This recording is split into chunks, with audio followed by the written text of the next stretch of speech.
Welcome back to the Sleeper Sports Media Podcast. This is episode 41. I'm Nick Witosh of Sleeper Sports Media. On today's episode, we're going to go over Smackdown, Rampage, preview NXT No Mercy, and AEW WrestleDream. Also talk about Jade Cargill and the massive signing the WWE just had earlier this week. First off, Smackdown, a little bit of the card. Jimmy Uso versus Carl Anderson was the kickoff match, and it was an impromptu match. Then we had Cameron Grimes versus Austin Theory, a United States Championship match of Rey Mysterio versus Santos Escobar. Great match, really good match from Rey and Santos. And then we had Charlotte Flair versus Bayley. Jimmy Uso, Solo, and Paul Heyman opened the show to talk about John Cena and how they took AJ Styles out, and he will not be Cena's partner at Fastlane. And then Jimmy Uso got slapped by Mia Yim or Mi Chin, whatever her name is, which led to said impromptu match after Carl Anderson came out and attacked Jimmy Uso in the ring. Uso beat Anderson and Mia Yim rushed out, and that's when the slap occurred. And then we went into the Grayson Waller effect. It was a segue. Bobby Lashley was the guest, and he was interrupted by the Street Profits after he had to say that he made a mistake. He thought that they could have been something more, and it was back to the drawing board for him until their music hit. Lashley didn't like that, and all he had to say was, "You want something from me? Prove it." And the Profits did just that later on in the night. Grayson Waller brought out his new guest, his new tag team partner, not really a guest, but the next up opponent for the next match on the night. Cameron Grimes versus Austin Theory was a great match up until Grayson Waller had to put his nose in it and help Theory pick up the win. I like these two as a tag team, and I think they can go far. My thought process was they do the Profits versus these two, but ultimately, that's not how they're going to do things.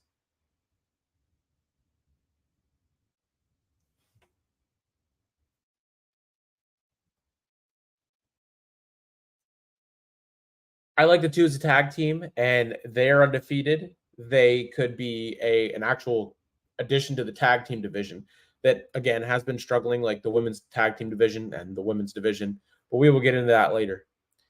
I thought they were going to do the Profits Theory and Waller, but they're going to go a different way now. Rey Mysterio had a backstage segment before the title match, and then that went to commercial. After they came back from that commercial, we see Solo, Jimmy Uso, and Paul Heyman attacking what's left of Hit Row after Top Dollar was released. I know Michael Cole was thrilled on this one. And all Jimmy Uso was saying was that he's chilling. And then Solo put whatever his name is through the table. And then Jimmy Uso said he will not be John Cena's partner at Fastlane. So back to the U.S. title match, it was noted that Zelina Vega made her own entrance with her own music and not as a part of LWO, not with Santos, not with Rey. And they're trying to build this mentor versus mentee LWO split possibility. The LWO doesn't really do anything for me, so I just thought it was interesting that the commentary team made this note. Also noted during this match was that John Cena touched down in Sacramento at that point, and he was on his way to the arena, and that he would be there before Smackdown went off the air Friday night. Rey Mysterio wins and retains the U.S. title, and I was impressed with Rey Mysterio for the first time in probably about 3 years. Within that past time before he won this title, I got bored of Rey. The stuff he did with Dom and Seth was great, but after the eye for an eye match and the whole eye patch thing, completely lost interest and faith in Rey Mysterio that he still had it. But this match shows that he doesn't age. After the match, the U.S. title match, Santos Escobar and Rey Mysterio were going to show each other respect, give a handshake, and then make their way backstage up until the Street Profits took Bobby Lashley's advice and proved it, attacking Mysterio and Santos. Eventually, Bobby Lashley came out to help, and the other guys in LWO came out as well and got clotheslined by Bobby Lashley.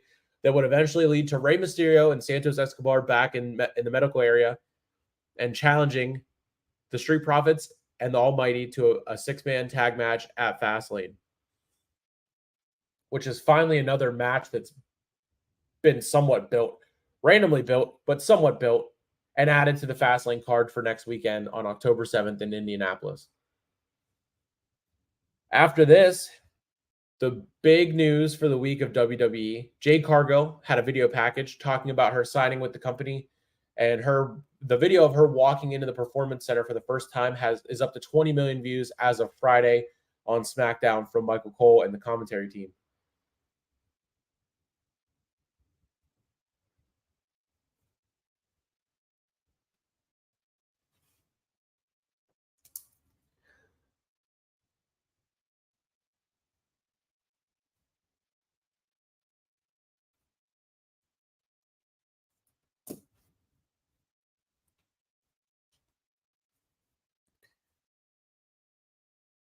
After a quality and good video package, they showed a corny one. The Pretty Deadly, the Elton guy who's hurt with a shoulder injury but rolls around in a wheelchair, doesn't make any sense. They showed a montage of him working out and hopefully coming back and whatever, and hashtag Elton Strong this, and Corey Graves tweeted that and whatever. And then they showed Butch and Rich Holland in the locker room talking about how they wish they would have broken his leg and snapped his fingers. And I agree with them more than ever. Not a fan of Pretty Deadly, whatever. Corny. They are just corny.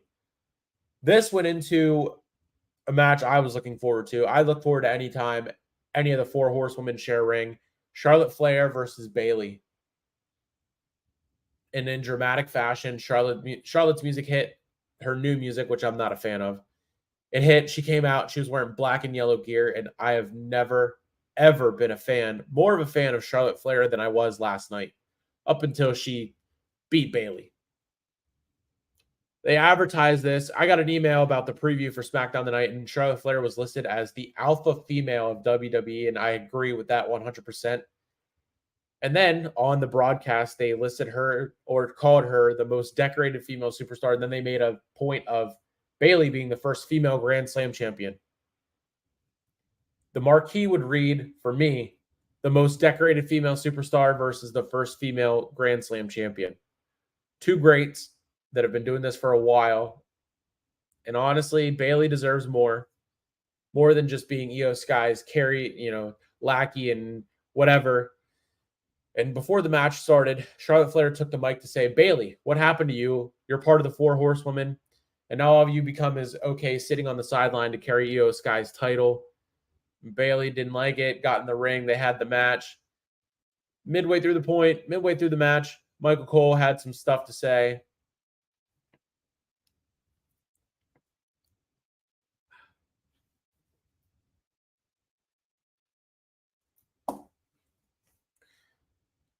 Michael Cole had some stuff to say after Bayley would go to the hot mic. Shut the hell up, you idiots. I don't need you cheering for me.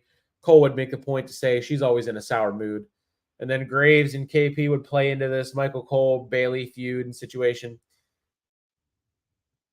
Maybe it's because you and KP are always discrediting everything she does, Corey Graves said, to which KP said, I'm a fair and right down the middle journalist. Flair ended up getting the win, which was another great match. Finally, the women get an actual lengthy match and make it a good one on SmackDown, which hasn't been the case lately. Bayley takes the mic and says that they're going to end her. She's not going to make it to Fastlane, because before, Charlotte Flair said that she was going to beat Bayley and then challenge Io for the women's title at Fastlane. Eventually, Damage Control would circle the ring. Charlotte was ready for a fight. Out comes Asuka. Cuts a promo in Japanese. Who cares what she said? We still don't know. Bayley takes the mic and says, is that what you want?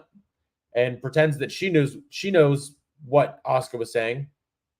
This would set up a triple threat match, another match that was thrown together and made within a week of before the pay-per-view, or premium live event, excuse me. Bayley would make Charlotte versus Io versus Asuka official. And my prediction, I'm going to get to this later, but my prediction right now is that Charlotte's going to get the pin on Asuka. They're going to waste Io's title run and give Charlotte her 15th title. So then the next time she wins a title, she's going to tie her dad, Ric Flair, and John Cena.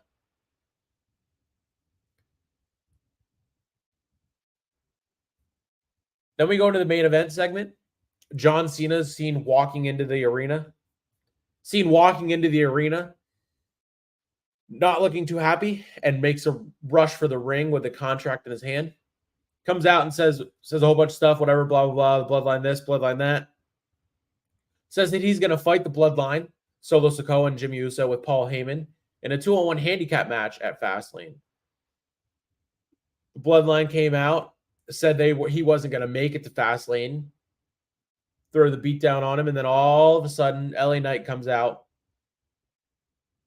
helps Cena, signs the contract, and we have a 2-on-2 regular style tag team match, LA Knight and John Cena versus the Bloodline. I think this is going to lead to Roman Reigns versus LA Knight for the Universal title. And 2 more matches were thrown onto the Fastlane card. Hopefully a couple more get added, because I think that brings it up to about 3 or 4. Then we go on to Rampage.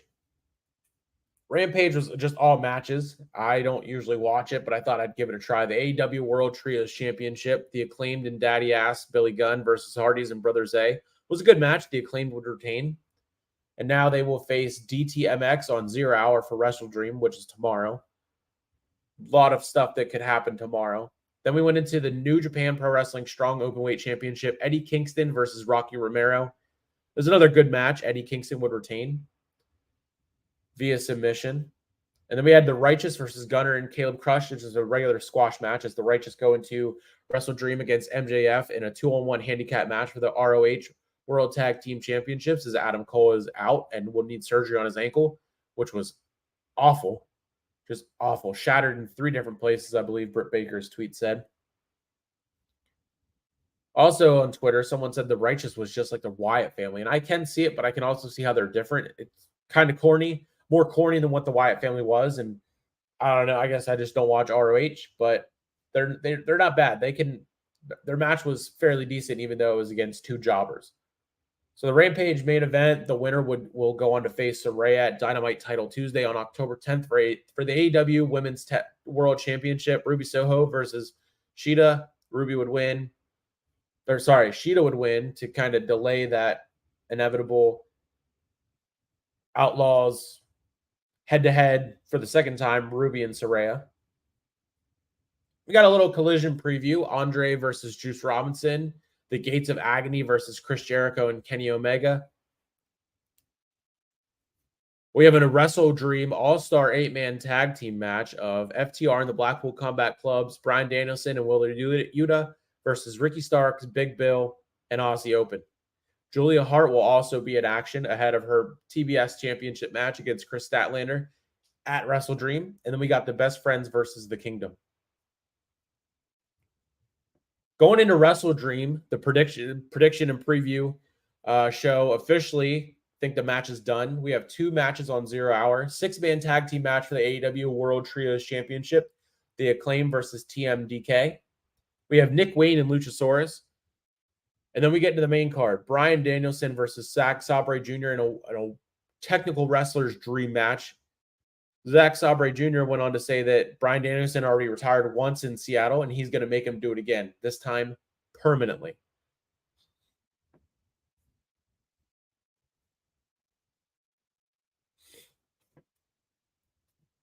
Then we got Hangman Adam Page versus Swerve Strickland in a singles match. We have the tag team match for the AEW World Tag Team Championship, FTR versus Aussie Open. Then the 2-on-1 handicap match I mentioned before for the Ring of Honor World Tag Team Championship, MJF versus the Righteous. A 6-man tag team match, Chris Jericho and the Golden Elite versus the Don Callis family. And what will be officially the main event, which can lead to everyone's speculation that we're going to have a debut and a visitor from the other side. Christian Cage, the TNT champion, versus Darby Allin will be a 2 out of 3 falls match. The Ring of Honor World Championship and Strong Openweight Championship, Eddie Kingston versus Shibata. The AEW TBS Championship, Chris Statlander versus Julia Hart with Brody King. And then a 4-way tag team match for a future AEW World Tag Team Championship opportunity. The Young Bucks, the Guns, the Lucha Bros, and Orange Cassidy and Hook. And then we have a singles match of Ricky Stark versus Wheeler Yuta. My predictions for WrestleDream are going to be in 0 Hour, the 6-man tag match for the World Trios Championship. I think the Acclaimed are going to retain yet again. Nick Wayne's going to get a big win on, not necessarily on pay-per-view, but a pay-per-view weekend on a Sunday nonetheless. Nick Wayne over Luchasaurus. I got Bryan Danielson over Zack Sabre Jr. as he kicks off his year-long retirement tour. Hangman Adam Page versus Swerve Strickland. I'm going to go with Swerve to get a win in his hometown, home state of Washington and Seattle. FTR is going to retain the AEW World Tag Titles against Aussie Open. MJF is also going to retain his ROH championships, and this one I'm kind of split on because he could retain and then keep them until Adam Cole gets back. They could have him drop the titles and then have that play into, as Adam Cole comes back, the play into the split angle, which we know is coming. But I think MJF is going to retain to play on that babyface new like character that MJF is developing. And I think this because Adam Cole is sliding towards more of the heel in this situation, with the devil mask being behind him and the attack happen on Rampage. Then we have the 6-man tag match of Chris Jericho and the Golden Elite. I'm gonna go with the Golden Elite and Chris Jericho getting the win over the Don Callis family. The Ring of Honor World Championship, Open Weight Championship, Eddie Kingston's going to retain. And then the AEW TBS Championship, I would love to see Julia Hart win. She's been doing some great stuff, very, very young, and finally coming into her own on AEW. But I think Chris Statlander is going to win and prolong her TBS title reign. And then we have the 4-way tag match for a future tag team championship match. The Young Bucks, the Guns, Lucha Bros, and Orange Cassidy and Hook. As much as I would like to see the Young Bucks and FTR again, or even the Guns and FTR, I think Orange Cassidy and Hook are going to get a win. And this is going to throw Orange Cassidy back into the title picture and elevate Hook as well. And then we have Ricky Starks and Wheeler Yuta. I'm going to go with Ricky Starks on this one. And then the main event, the TNT Championship, the best 2 out of 3 falls.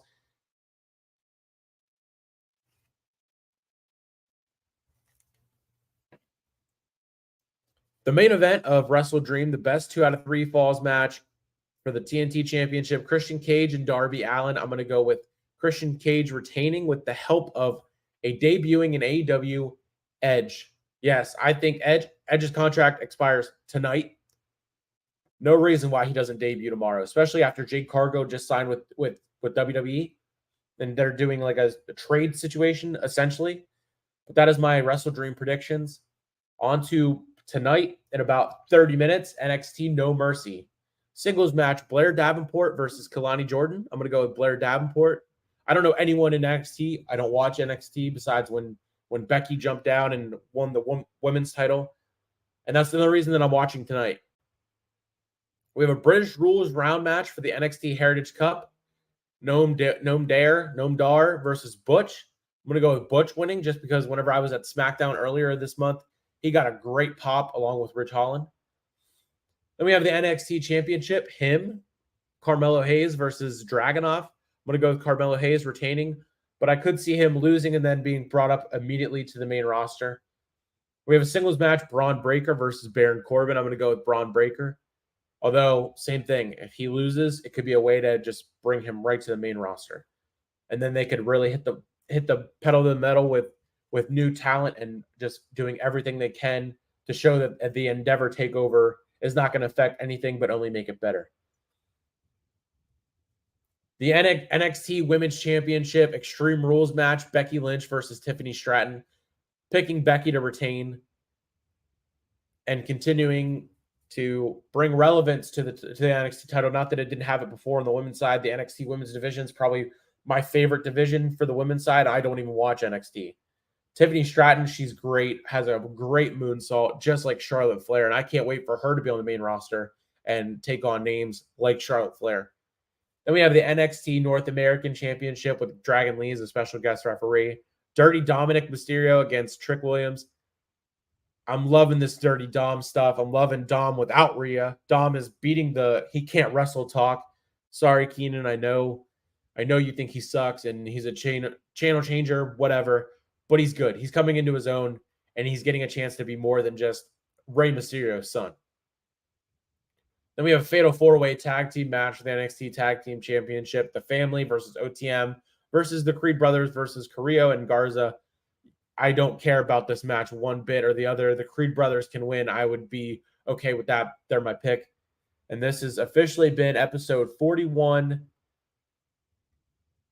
of Sleeper Sports Media, WrestleDream, NXT, No Mercy, Dynamite, or Rampage, and Smackdown preview. Since I'm only 20 minutes in, I'm also going to go over my week 4 predictions again for the NFL.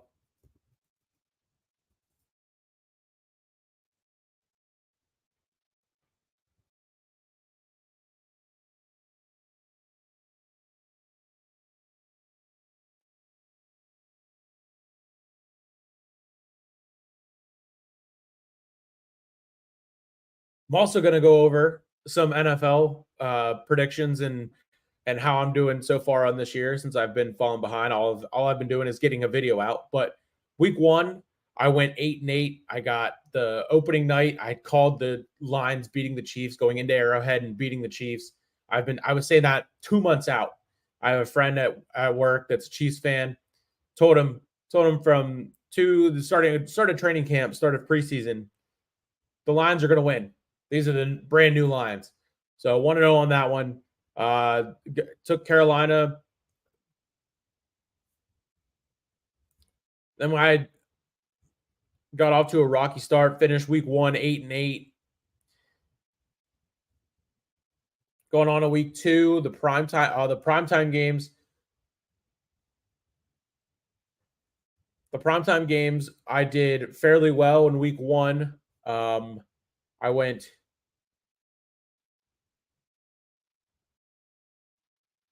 3-1 week 1 for primetime games. Then we go into week 2. I got the Thursday night game correct, the Eagles, and went 4-0 on the weekend for primetime games for week 2. Finished week 2 with an 11-5 record, 8-8 in week 1, 11-5 in week 2. Then we go into week 3. Sadly, I called this upset for the wrong team. That I wanted the Giants to beat the Niners, especially for a little payback after week 1. 0-1 for Thursday night on week 3, bringing my total to 2-1. And then the other primetime games, only lost 1, which was the Rams and the Bengals. So a total of 9-7 for week 3. And then we go to week 4. I did pick Green Bay. Sadly, I bet against the Lions, and I was let down by Green Bay. So we got 0-1 so far for week 4, and we got the primetime early game in London tomorrow. Atlanta and the Jags. I'm gonna re-give my picks for week 4. I did have the Packers over the Lions, which again I got that wrong. Then I got the Jags over the Falcons. Got the Bills over Miami, which is one I might change up. I might go with the Dolphins on this one after the beatdown they gave the Broncos, which I was so happy about. I saw the score and it was 48-10 at like halftime. And I thought, all right, well, this one's over. I don't have to check back in on this one. And then all of a sudden I see and they're putting up 70 points. The Broncos deserve every bit of that beatdown, and I cannot stand the Broncos. Then we got the Vikings and the Panthers. I'm going to go with the Vikings. We got the crap show game of the week, the Broncos and the Bears. Sadly, I think the Bears meme of not winning a game since Elon Musk bought Twitter is going to end this weekend. I got the Bears over the Broncos. Then we got Baltimore and Cleveland, game I don't care about. I want to see them both lose personally because of the Steelers fan, AFC North football, but I know that's going to be a down and dirty game as all AFC North battles are. Baltimore over Cleveland. Although if Cleveland would beat Baltimore, then it would help. It would help with the tiebreak. Baltimore over Cleveland. We got Pittsburgh and Houston. Pittsburgh over Houston all the way. The Rams at Indy. The go Colts. Colts all the way. Tampa Bay at New Orleans. Going with Baker. He's going to get a bounce back, comeback win.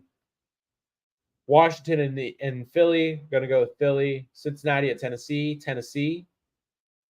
Las Vegas at the Chargers. I'm going to go with the Chargers. Patriots at the Cowboys. I'm going to go with the Cowboys. They're going to have a big, big win. Mac Jones is in for a long, long day at the office. The Cardinals and the Niners. The Cardinals, their magical win over the Cowboys is not going to last very long. San Francisco is going to demolish them. Then we got Sunday Night Football, Kansas City and the Jets. I'm going to go with Kansas City, even though the Jets, they're struggling, but I think they can still pull through and make this a season. And then rounding out week 4, Monday night, Seattle at the Giants. I'm going to go with Geno Smith and then boys from Seattle. And this has been episode 41 of Sleeper Sports Media Podcast. Again, if you haven't done so, subscribe to the YouTube channel, follow on Instagram, Facebook, join the Facebook groups, pages, Exceptional Sports News, Sleeper Sports Media, the group, the page, same with ESN, join Hardcore Sports, All-Star Sports, Sports Empire, all of them. Follow me on Twitter. I'm getting more active on there, and Wetosh or Sleeper Sports Media, you'll find it. This will be available on Spotify here soon in a minute. And thanks for watching. And let's get ready to watch some wrestling this weekend as well as next weekend. Stay tuned for my Fastlane prediction and preview show. Again, I'm Nick Wetosh, and this is Sleeper Sports Media.